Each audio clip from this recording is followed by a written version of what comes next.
Alright, so what you just saw was me recreating the sound of the Warthog exploding in Halo 3. And I have a couple of different things going on there. You obviously saw me smashing a bunch of debris in that video. And here I've got that broken down into a couple of primary dubs that I made to break down the individual elements. I've got everything broken down into a bunch of individual elements so that if I were to take this project or import these sounds into Wise, I'd have a bunch of different options for doing that.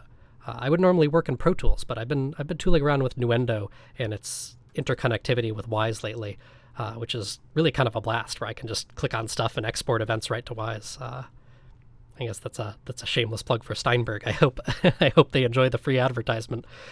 But here's our metals. I'll play the video for you as well instead of just using the Audition tool. So we'll solo this. Here's our primary explosion for the metals.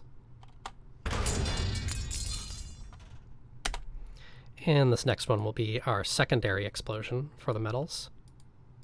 Oh, pressing too many buttons. Quite like that one. Here's our glass.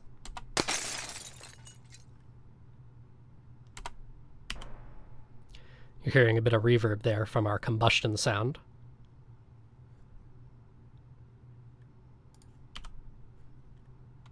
Glass for the secondary explosion.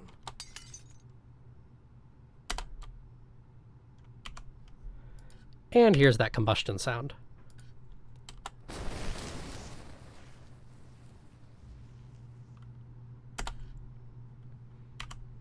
And one sound that's not here in these dubs, because I didn't have to dub it down into something a little bit more easy to manage, is this impact sound to create the sound of the overpressure wave from the explosion.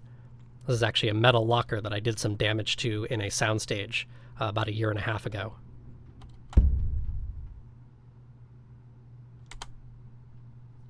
And here's the secondary one with a little bit of metal rattling. This is actually a fun technique where I had this metal locker set up on a furniture dolly, and I noticed that when I smacked this wooden railing in the soundstage, it was a big wooden railing, the metal locker resonated in a sympathetic vibration with it. So you get an initial transient that's softer from me smacking that big chunk of wood, and the tail of that is the locker resonating to kind of create an interesting sort of boom, but like a very interesting natural plate reverb. And let me just audition some of these sounds by themselves for you. Here's that metal locker again. I really love this one. That was a blast of a recording session.